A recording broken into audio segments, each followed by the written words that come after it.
An election broadcast on behalf of the Labour Party.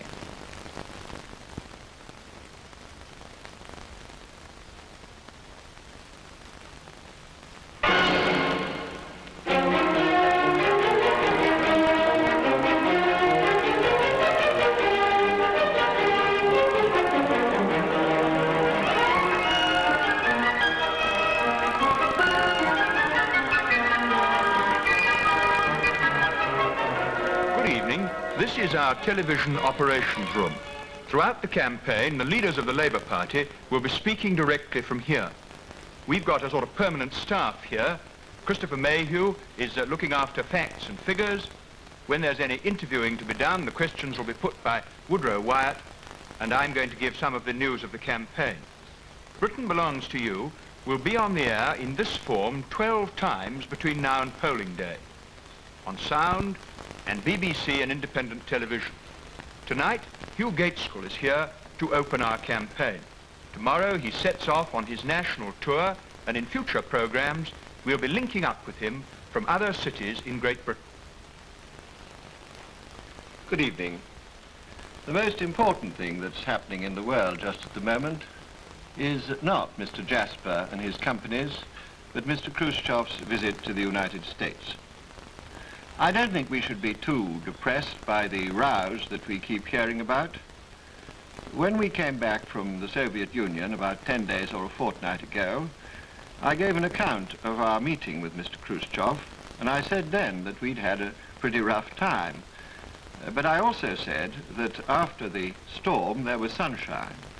Mr. Khrushchev is the sort of man, I think, who's rather liable to fly off the handle, but after a bit, when he's had his say, then we found at any rate he was perfectly reasonable and willing and ready to talk seriously about quite important international issues. Mind you, I don't think it's a very good plan to try and convert him publicly into being a parliamentary democrat. The truth is that the difference between the Soviet Union and the West on issues of this kind is so great that it simply cannot be bridged at the moment. I hope that in time, as more visits take place, as we come to know each other better, there will be better understanding in this field. But at present, if you start by a frontal attack, well, you're almost bound to run into trouble. Now, that doesn't mean, in my opinion, that we need despair or that we need assume that the Russians aren't willing to make settlements. I think they draw a distinction between the fundamental issues of the communist dogma and settling international disputes. And I believe that they want to settle these disputes so long as they don't feel they're going to be at a disadvantage in the outcome. And we found, when we were talking to them, as I mentioned the other day, that there were at any rate 4 areas where we thought we could get agreement. Now, I think there's another important point to be borne in mind, and that is that you should start with the areas where you're most likely to get agreement and not where there's most disagreement. And anyway, that's how I would handle it. And it leads me on to say something about Mr. Khrushchev's speech on disarmament. Now, personally, I think it was an enormous pity that the West did not welcome this much more warmly and immediately than they have done. After all, scrapping the lot, getting rid of all the arms everywhere, so long as it is all the arms everywhere and with proper controls, is surely something we should always welcome and all welcome. If you say, well, it's just propaganda, I would say the best thing then is to test it out. And it'll be exposed if it is propaganda, and if it isn't, then we shall get somewhere. Now, on the home front, personally, I think the most important issue, perhaps of all in this election, is what we're going to do for and about the old people, the retired people, both now and in the future.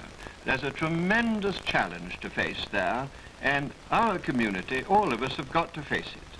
Well, there are rival schemes in the field, and you'll hear about ours a little later on tonight, so I won't talk any further just now on that subject. I'd like to leave you, if I may, with one last thought on quite a different theme. During the election, you've already heard a great deal about the issues and policies, and also about the leading personalities. But they're not the only things that matter. Perhaps what matters even more is the kind of people we are. The best thing about politics is the people you work with. The Labour Party has an immense variety of members, as you'll see from this film which we made just before Parliament was dissolved. Tom Fraser on the right here was the first man to go straight into Parliament from the pits. He's a Scotsman. His father and grandfather were miners before him. I am one of about 40 miners in Parliament, all Labour. You mustn't think, however, that miners in Parliament are concerned only with mining matters. Take me, for example. I have been principally interested in Parliament in Scottish affairs, Scottish education, housing and health, agriculture and the like.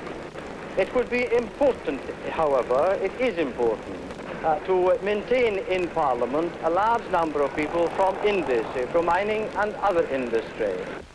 Irene White has been out shopping. She's a working housewife and one of the party's specialists on housewives and consumers' problems. She's MP for Flint. It's difficult enough for any woman to run a home and have a job as well, but I think it's even more difficult perhaps for members of Parliament. But there are a good many of us on our side in the House of Commons who take a very keen interest in housewives' affairs. There's Jean Mann, for example, and Harriet Slater, and Elaine Burton, and myself and several others. And we're constantly asking questions about the cost of living, about value for money, about keeping up standards and quality for the housewives. We're particularly anxious that housewives should not be misled by manufacturers or advertisers. Now, there are one or two women on the other side of the House, among the Conservatives, who must be housewives, but we never hear the housewives' voice from their side of the House of Commons. I don't know why it is, but they never speak up on the housewives' problems in the way that we do. Dennis Howell, member for All Saints Birmingham, is a professional football referee and has been 10 years on the Birmingham City Council. The great majority of Acts of Parliament have got to be administered by local councils. So it really is important to have in Parliament men and women with first-hand experience of administering such public services as education, health, housing, recreational facilities and so on.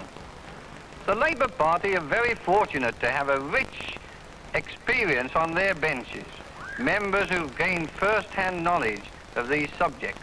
On the other hand, the Tories have very few members on their benches with local government experience. And this is Mrs. Bessie Braddock, Member of Parliament for the Exchange Division of Liverpool. I know that I can represent the ordinary people. We need more people in the House of Commons who can express the working class point of view. I left school when I was 14, but if I may say so, I can put a case very much better than many of those who had a public school or a university education. Because people will come and talk to me, express their difficulties and know that I will understand. Bringing the sheep home with his son and dogs is Cliff Kenyon, member for Chorley. He owns several hill farms like this one. Just like a lot of Tories, those sheep wouldn't get a move on. In the House, we represent the large farmer, the small farmer, and the agricultural worker, so that whatever question arises on agriculture, we can deal with it in a practical way. Group Captain Wilcock is chairman and managing director of 4 aviation companies. He flew planes earlier than anyone else in the House. He's an engineer, a Lloyd's underwriter, and a member of Parliament for Derby. Businessmen, like myself, can contribute a good deal, but it needs a mixture in Parliament to achieve a proper balance, and that's what we've got in the Parliamentary Labour Party. Of course, you may have noticed a staggering variety in the Conservative Party too. Vicky, the famous Evening Standard cartoonist, shows it like this.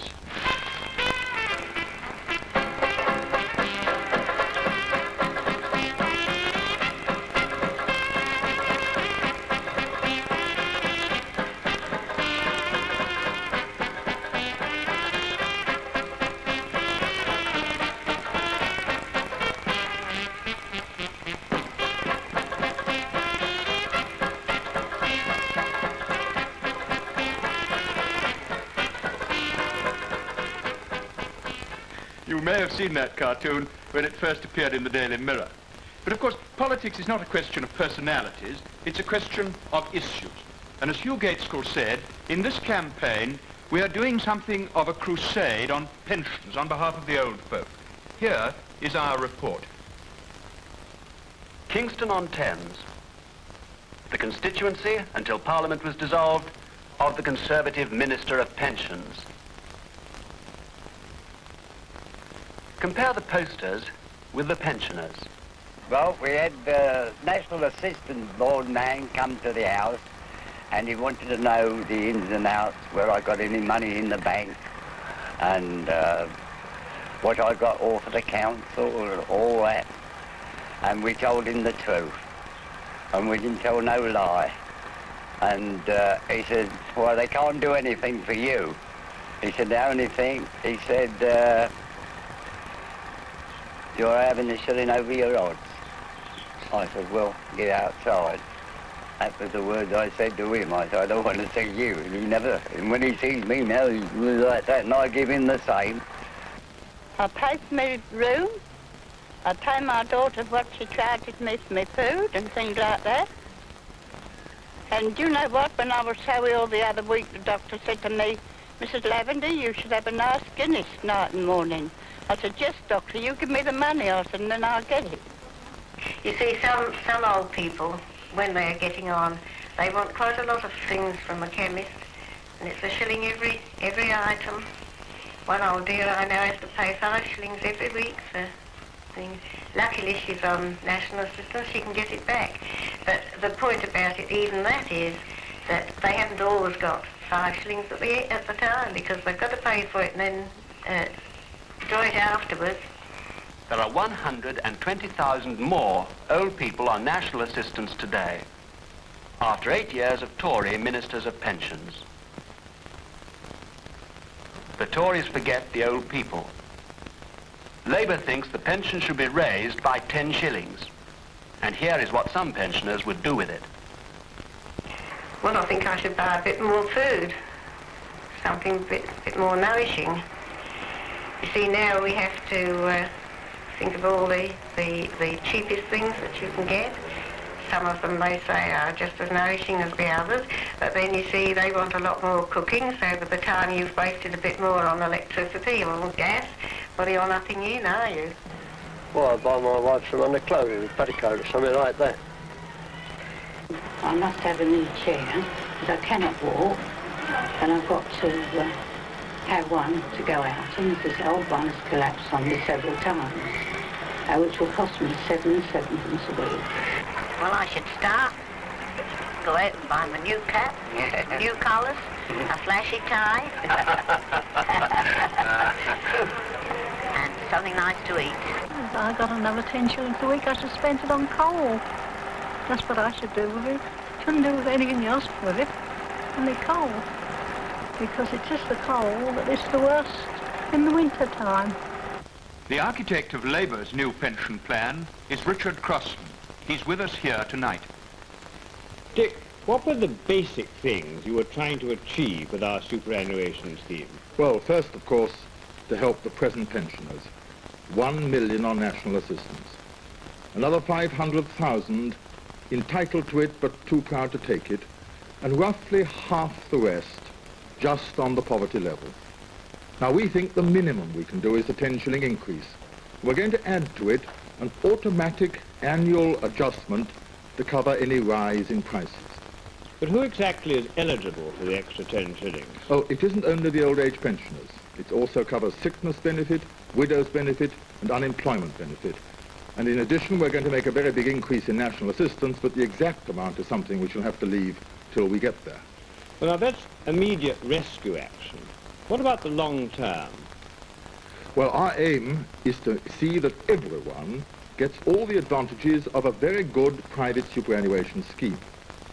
Now, we do that by allowing those in schemes already to contract out. They won't be affected.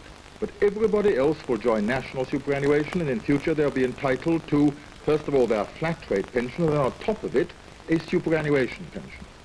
Well, how's it going to be financed? By contributions. We shall pay 3% of our earnings, the employer will pay 5%, and the state will add a grant of equivalent to 2% of the average national wages. And with that, we shall put that all into a fund, and it'll be sufficient to give, on an average, half pay on retirement, and the surplus of the fund will be invested by independent trustees in order to enable us to pay out higher pensions. Well, what about this bit about the pensions going up in value as the years go by? Well, partly that's because we're investing the fund wisely. And secondly, we have what we call our built-in elevator, which ensures that the pension rises automatically through your working life at the same pace as wages. But then does that mean, then, that our scheme is really definitely better than the Tory scheme? Well, it's completely different because, frankly, ours is a genuine superannuation scheme and theirs isn't. Let me give you just one example. You know that under the Tory scheme, only 1/3 of the combined graded contribution comes back to you in benefit. The rest is collared by the Chancellor and used for other purposes. You know, if a private employer were to try a fast one like that on a private scheme, he might find himself in jail. Now for a practical example of how the Labour scheme differs from the Tory scheme. Well, here's a perfectly typical case. A man of 30 who's earning £13 a week. Now, under the Tory scheme, he pays in contributions 11 and 9. Under the Labour scheme, a little more, 13 and 2pence. But look at the difference in pensions. The Tory pension, £3.10 only. The Labour pension, £5, 19 and 7. And that's not the end of the story, because you've got what Richard Crossman called the built-in elevator. We can expect the national income to rise during this man's working life, and his earnings to rise with them. And if we assume just a 2% annual increase in his earnings, then the Tory pension rises only to £3, 19 and 6, whereas the Labour pension rises to £11, 14 and 5 pence. Now, whether you're married or single, whether you're a man or a woman, young or old, and whatever you earn, you do better under the Labour scheme than under the Tory scheme. Why haven't the pensioners had the square deal they deserve? They know, as well as you and I do, that there's plenty of money for other government departments. In fact, they've got enough to throw it all over the place. Instead of building 18 hospitals, the Conservative government spent £33 million on the Supermarine Swift aircraft. The only difficulty was that it didn't fly well enough to warrant producing the aircraft. But the Hunter aircraft, which also cost millions of pounds, did in fact fly. But when it flew at its proper speed and the guns were fired, the engine stopped. When this was cured, it was found that firing the guns cracked the gun mountings. Mind you, now, millions of pounds later, it works. Well, that's one good reason for voting Labour, but in these programmes, we want to know why you're voting Labour in this election. Write on a postcard to Hugh Gaitskell, Labour Party, London SW1, your reason for supporting the Labour Party in this election. We shall want to use the best answers in these programmes.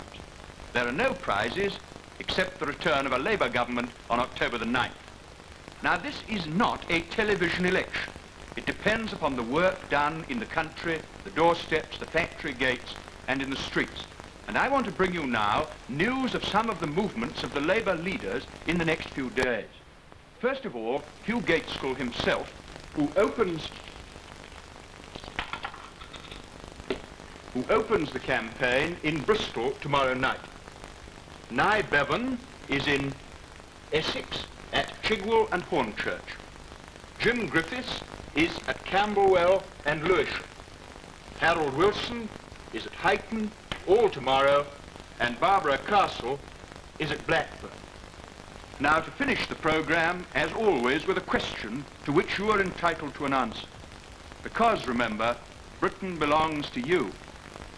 Will the Conservatives give a pledge that if elected, they will at once increase the old age pension by 10 shillings a week before reducing taxation for anyone else?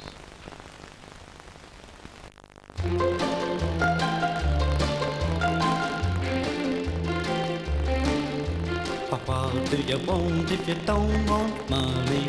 What do you want if you don't want gold? Say what you want and I'll give it you double. And wish you wanted my love, baby.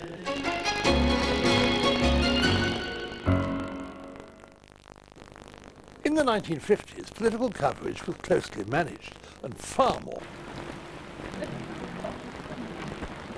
In the Southeast region, the programme comes from a BBC studio in Lime Grove, London, where representatives of the three main political parties, with an independent chairman, are waiting to answer questions from an audience of people who live south of the River Thames. The independent chairman is Derek Hart.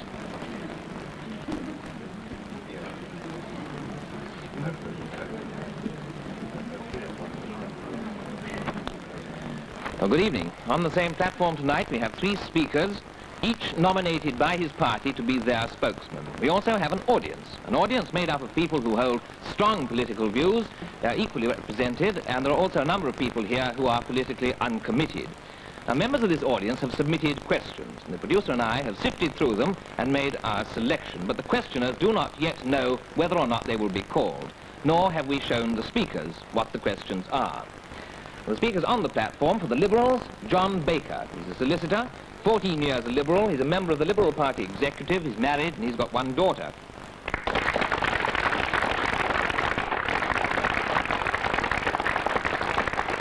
The Labour spokesman is Ian Mercado. He's vice chairman of the Labour Party. He was first returned to Westminster 14 years ago. He's married, he has 2 daughters and 2 grandsons.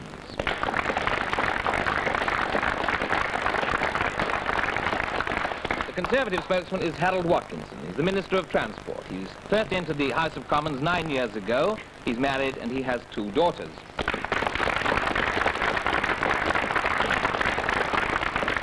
Now, the first question I call Mr. Whitlock. Mr. Chairman, are the speakers finding that their opponents are fighting a fair and clean election campaign? Watkinson. Yes, I think most of our elections are fought that way.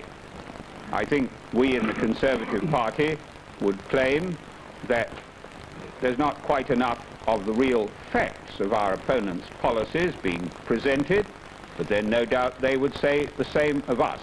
I certainly would say that this election is not breaking any of the long traditions of our ordinary democratic elections. Does Labour agree with that, Mercado? Well, certainly as far as I'm concerned, I've no complaint at all. I happened to meet my opponent in a train just before the election started, and he said to me, let's have a good, clean fight, and I said, jolly good, let's do that.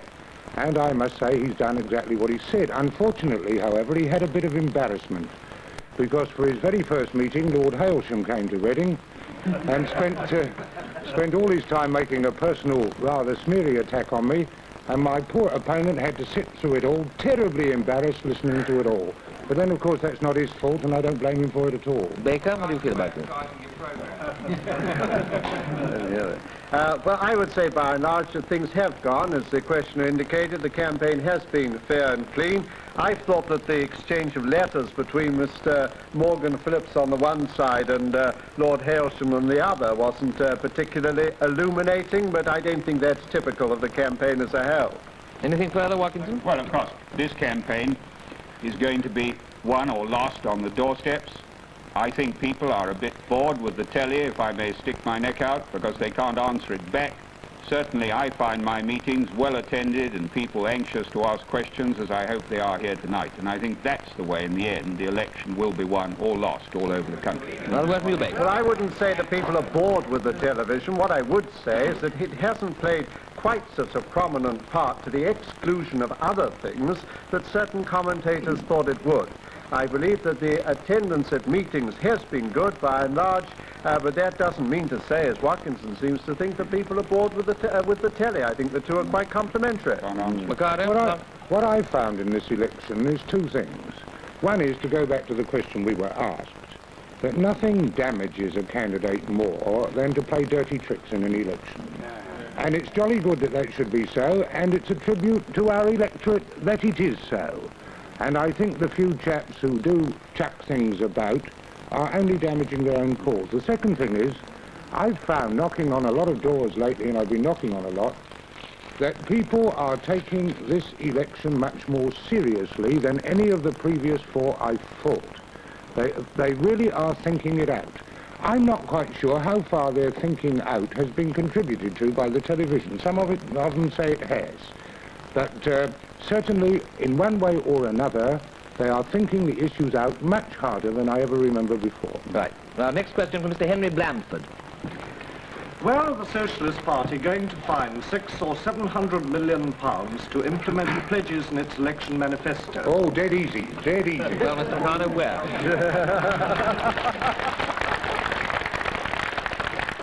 Item 1. We won't waste £328 million on a Suez campaign. Item 2. We shall save the £233 million which we're paying extra interest on the national debt as a result of the Tories' high interest policy, and we get not a penny for that 233 million.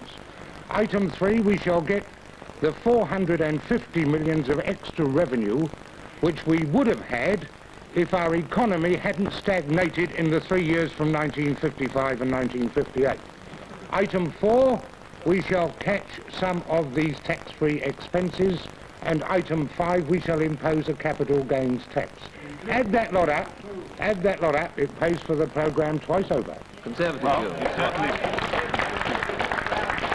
It may, if you accept the addition, but nonetheless, it doesn't include, for example, the municipalisation of all rented houses, which I gather is still in the programme. And, of course, there's something much more important than this. And certainly, as far as I'm concerned, I want to try and stick to some basic facts tonight. This planned increase in production, I want to know more about it. Because if you're going to increase production at home without increasing exports to pay for the extra raw materials you will need, then we're headed for an even bigger inflation than we had last time we had a socialist government. I really don't follow the last remark of Watkinson's, but he seems to think that there can't be an increase in production. I would have thought that there's plenty of capacity in our factories and throughout our whole industrial setup for a considerable increase in production. Of course, that means you've got to import more, but the terms of trade have been in our favour in recent years, and we can hope that that can continue. But really, come. I mean, do you really think that Sir Leonard Lord and the British Motor Car Corporation isn't selling every motor car abroad he can? And do you really think that all the other great companies on which our export trade is founded aren't doing all they can to sell abroad? You know, that's absolutely nonsense. The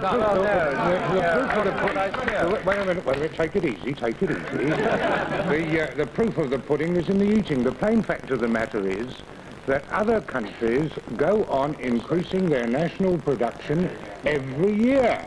And we do it under a Tory government in fits and starts. 4 years ago, Mr. Butler said double our standard of living in 25 years. And in the first 3 years, we didn't take a step. It's like trying to run a mile race, sprinting madly for 100 yards and then stopping still for 10 minutes. And you're never going to get to the end. The plain fact of the matter is that in the 8 years the Conservatives have been in power, the 17 Western European countries of OEEC have put up their national output 31%. The 6 common market countries who are our big competitors have put up their national